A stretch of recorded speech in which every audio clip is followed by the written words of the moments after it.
Here's your wrestling news for March 2nd, 2026. Your headlines for today include WrestleMania main event in danger of becoming fatal four-way, Seth Rollins' WrestleMania status after Elimination Chamber return, ring safety concern after two identical slips at the same spot, AJ Styles defends Danhausen amid Chamber backlash, next appearance revealed.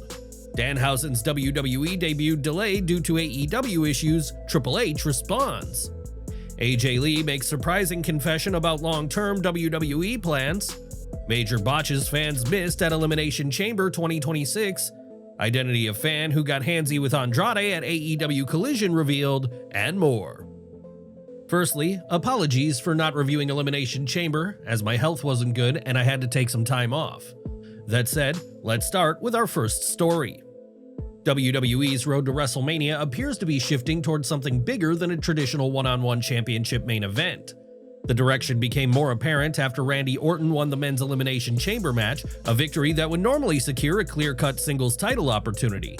Instead of locking in that straightforward path, WWE quickly added another wrinkle by announcing that Cody Rhodes will also receive a championship opportunity. That decision immediately raised questions about whether WrestleMania is heading toward a multi-man scenario. Speaking on Wrestling Observer Radio, Brian Alvarez suggested the booking points strongly in that direction.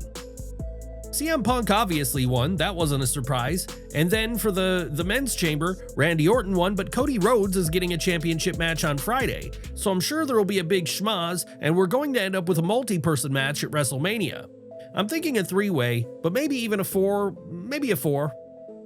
Alvarez went on to explain that based on current storylines, it would be difficult to justify leaving key names out of the title picture. Cody's going to be in, Randy Orton's going to be in. I can't imagine Drew McIntyre not being in and then going with Cody and Randy. He just worked too hard not to be in. So that's been too much of a key to everything. So that's three, and then Jacob Fatu would make four, but I don't see a reason to put anybody else in. The possible addition of Jacob Fatu would significantly raise the stakes, especially as WWE continues positioning Fatu as a major player. At the same time, Alvarez cautioned against overloading the match. I think that any more than four, now we're starting to, water it down, I think. I think 3 or 4 is the right number. WWE has used triple threats and fatal four-way matches at WrestleMania before to protect top stars and advance multiple rivalries at once. With Rhodes still central to the storyline despite Orton's chamber win and McIntyre deeply embedded in the championship picture, a multi-man match feels increasingly plausible.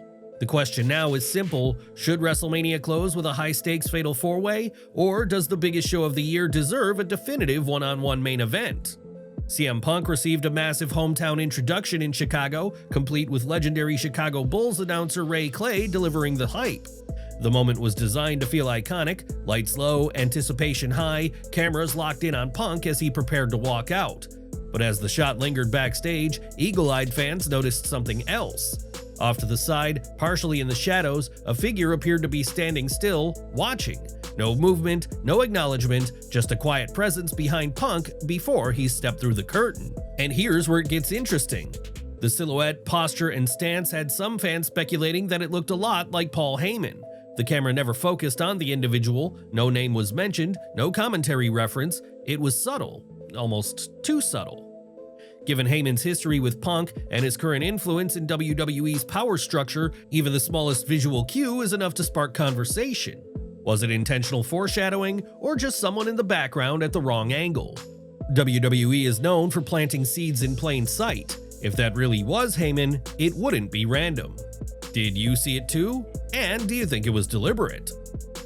Javon Evans' first Elimination Chamber appearance came with chaos, and not just inside the structure. As Evans made his entrance, ring announcer Mark Nash mistakenly introduced him as Javon Williams, seemingly mixing him up with Trick Williams.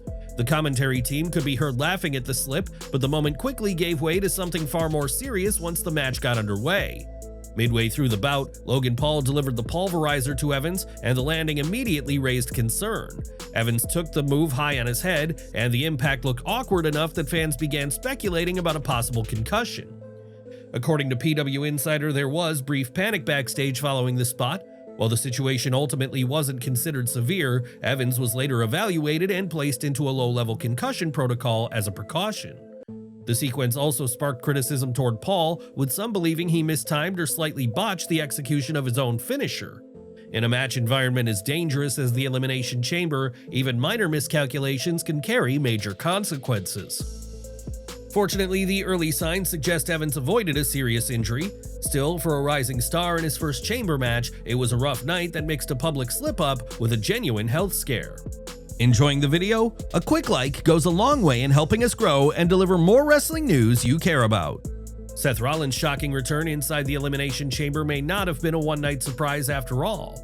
According to Bodyslam.net, Rollins is currently expected to compete at WrestleMania 42 and may already be medically cleared. The report also notes that WWE is hopeful Braun Breaker will be cleared from his hernia injury in time for the event. However, if Breaker isn't ready, Rollins is internally slated to face Logan Paul instead. Either way, Rollins being back in the mix changes the WrestleMania board. After months of uncertainty, he appears ready to step right back into a major role. So which direction should WWE take? Rollins vs. Breaker or Rollins vs. Logan Paul on the grand stage? Elimination Chamber delivered chaos inside the structure, but two nearly identical rope slips have quietly raised concerns about ring stability. During the World Heavyweight Championship match, Finn Balor climbed onto the second rope in the corner after taking out CM Punk, pausing to taunt before going higher. As he transitioned toward the top rope, his footing suddenly gave way. Balor slipped chest first into the turnbuckle before regaining his balance. Fortunately, the exposed metal was properly padded, which prevented serious damage, and he was able to continue the match without injury. Later in the night, in that exact same corner, LA Knight experienced a very similar issue. After completing a second rope dive, Knight attempted to spring upward toward the top rope, but also lost his footing. He managed to catch himself and avoid serious harm, but the awkward stumble clearly disrupted the flow of the spot.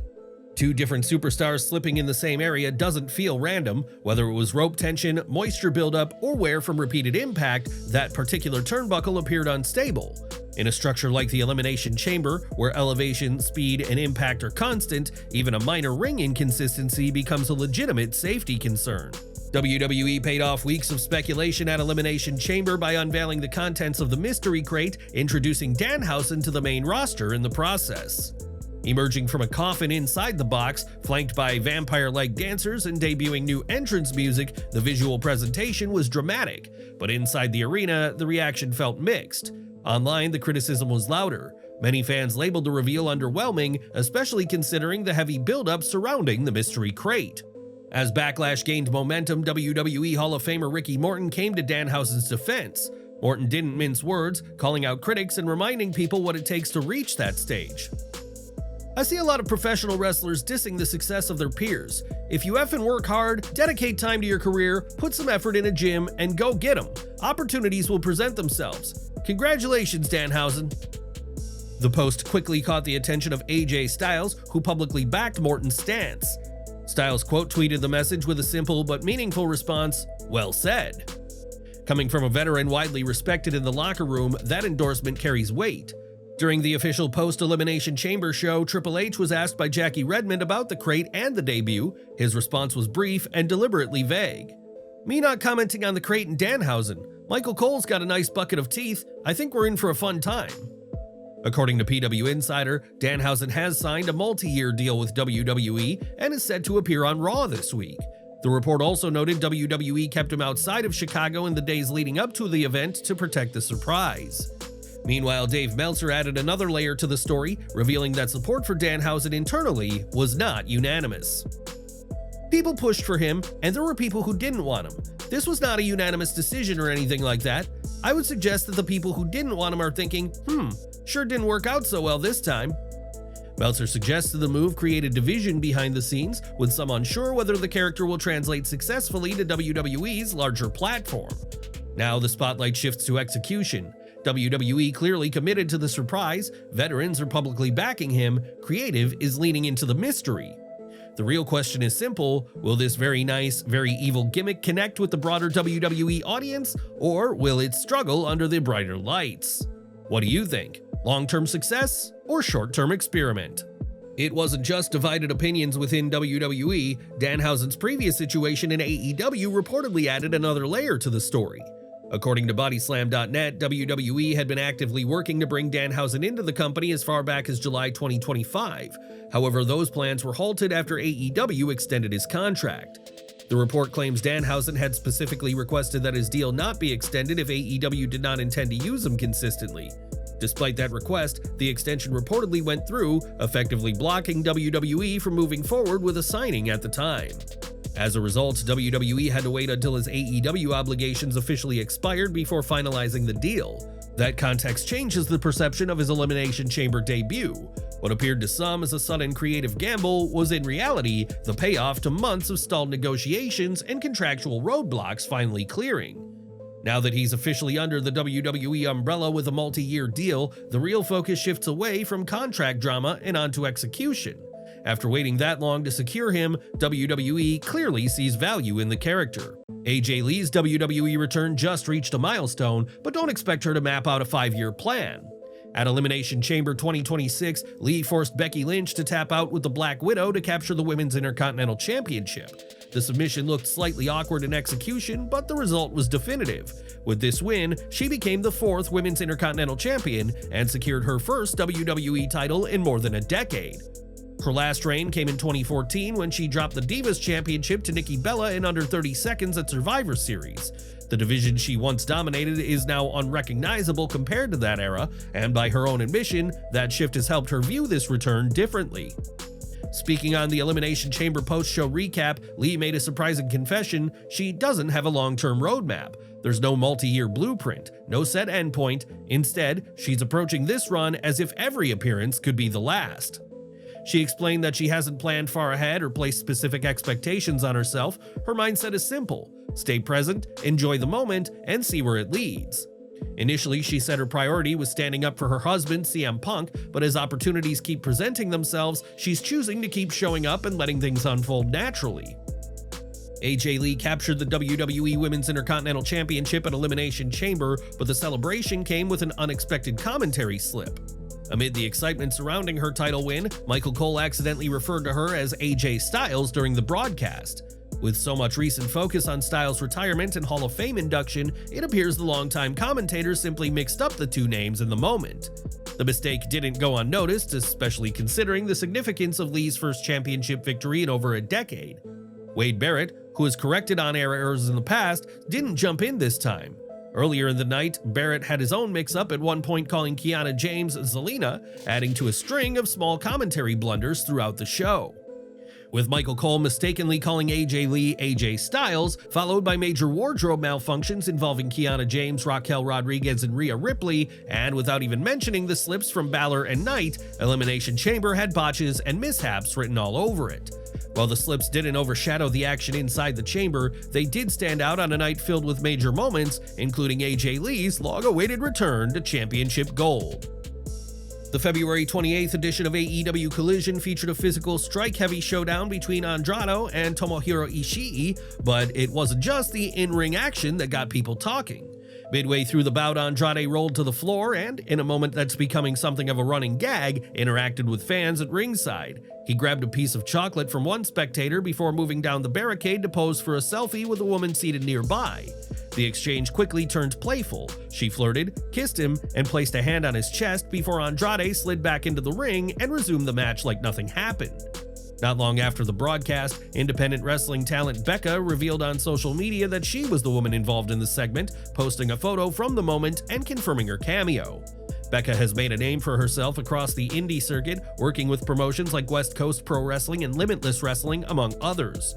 Her appearance at Collision suggests AEW is at least aware of her presence on the scene, even if this was simply a fun cameo rather than something more substantial. Whether it was a one-off ringside moment or a subtle nod towards future involvement, it certainly added an unexpected layer to an already hard-hitting match. Don't miss our next video coming at 5:30 p.m. Eastern with all the latest wrestling updates. Smash that bell icon and select all notifications so you're always in the loop.